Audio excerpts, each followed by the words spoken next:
sharing pengalaman saya yang dulu anak saya usia 2,5 tahun itu nggak ngomong sama sekali, ya. Tidak ada satupun kata yang keluar dari mulutnya padahal usia udah 2,5 tahun.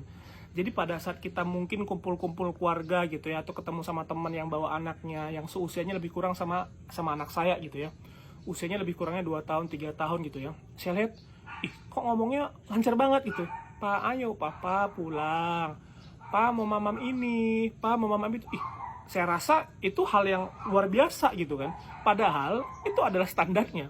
Anak usia 2,5 tahun sampai 3 tahun rata-rata sudah bisa yang namanya menggabung kata dan merangkai kata. Jadi 3 kata dirangkai menjadi sebuah kalimat yang sederhana. Contohnya, Pa mau susu, Ma mau oo, Pa mau minum gitu. Contohnya seperti itu, ya. Nah, tapi ini beda nih. Ya, itu ternyata standar itu. Kalau untuk anak-anak luar sana itu standar. Tapi untuk saya kok ada yang aneh gitu. Kok anak saya 2,5 tahun, jangankan bilang Pa mau oo, Pa mau susu, nggak mau, bukan gitu. Malah dia kalau mau apa-apa yang diem aja gitu. Nggak mau, kalau mau apa-apa cuma tarik tangan, ya cuman ngomong aja gitu. Nggak ngomong sama sekali gitu. Dan kalau ditanya dia nggak bisa jawab. Jadi mau makan apa, nggak jawab dia. Abang mau makan ayam, minimalnya kan gitu ya, atau ya gitu. Ini enggak, jadi nggak ada sama sekali ngerespon gitu ya. Nah itu saya udah mulai bingung gitu kan, kok anak saya 2,5 tahun tuh nggak ngomong sama sekali gitu. Ada masalah apa nih sama anak saya, sehingga waktu itu kita berusaha untuk tanyalah ke teman-teman gitu ya, ke saudara, ke keluarga segala macam. Katanya wajar, masih kecil. Tapi menurut saya nggak wajar. Kenapa? Anak-anak lain nggak kayak anak saya soalnya. Sehingga saya sudah putuskan bahwa ini harus konsultasi nih gitu. Kita bawalah ke anak saya ke dokter spesialis anak gitu ya.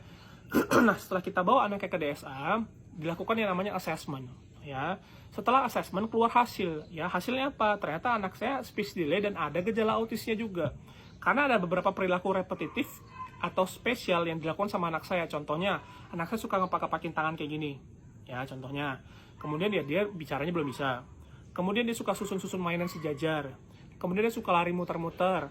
Kemudian dia suka lihat benda-benda berputar, suka main-mainin roda gitu ya, kipas dan lain sebagainya. Dia suka banget liatin roda, kipas dan sebagainya. Terus dia suka banget keluarin bunyi-bunyi aneh gitu, yang bunyinya berulang-ulang, dan dia suka banget lakukan bunyi-bunyi itu gitu. Nah ternyata itu adalah salah satu gejala-gejala dari ciri-ciri anak autis. Sehingga langsung waktu itu si dokternya langsung bilang ini anaknya ikutin terapi aja langsung gitu. Ya jangan ditunda-tunda lagi karena udah 2,5 tahun dibilang harus cepat diterapi. Ya udah kita putuskan untuk ikutin anaknya terapi. Masalahnya adalah setelah diterapi beberapa bulan, progresnya itu belum begitu kelihatan gitu. Ya, sehingga saya mencari beberapa alternatif tambahan yang bisa membantu proses terapi anak saya.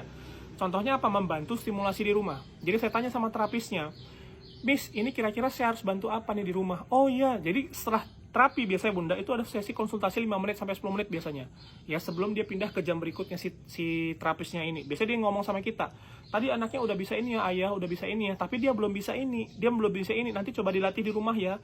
Gimana cara ngelatihnya? Saya bilang, oh pakai ini dibantu. Ya, ada alat bantunya, atau misalnya beli ini, beli itu, nanti dikasih tahu sama dia. Saya bantu stimulasi di rumah gitu ya, sama istri saya pasti. Progresnya semakin kelihatan, makin bagus. Tapi belum sesuai harapan saya gitu. Sehingga saya mencari alternatif tambahan lagi yang bisa membantu proses terapi dan stimulasi ini. Apa? Memberikan nutrisi tambahan. Multivitamin, ya, multivitamin otak. Cari yang cocok. Nah, ini yang saya sering sebut sama bunda-bunda yang lain tuh, coba kasih multivitamin yang cocok yang untuk anak itu progres terapi itu bisa maksimal dengan dibantu nutrisi otaknya itu. Cari yang cocok. Terserah Bunda mau apa aja. Kalau saya boleh rekomendasi, coba pakai yang namanya Fokids Bunda. Ya, ini udah banyak banget ngebantu bunda-bunda yang anaknya lagi di terapi, itu progresnya jadi kelihatan banget. Ya, jadi lebih signifikan, ya anaknya cepat merespon jadinya, kemudian kosakatanya lebih cepat nambah. Dia belajar di tempat terapinya tuh kelihatan nih perbedaannya gitu, lebih responsif gitu ya. Lebih bisa menerima informasi, lebih bisa menjalankan instruksi. Kenapa? Kita bantu menutrisi otaknya dari dalam.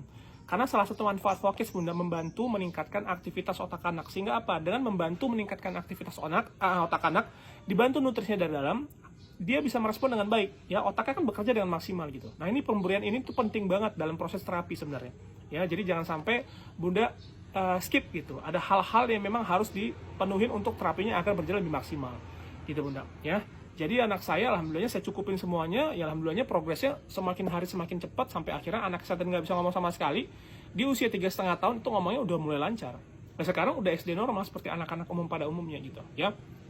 Itu gunanya kita bergerak cepat Bunda. Ya jangan tunda, jangan kelamaan, kasihan anaknya nanti. Ya harus segera diterapi dan konsultasi dulu Bunda, lebih tepatnya ya. Semoga bermanfaat.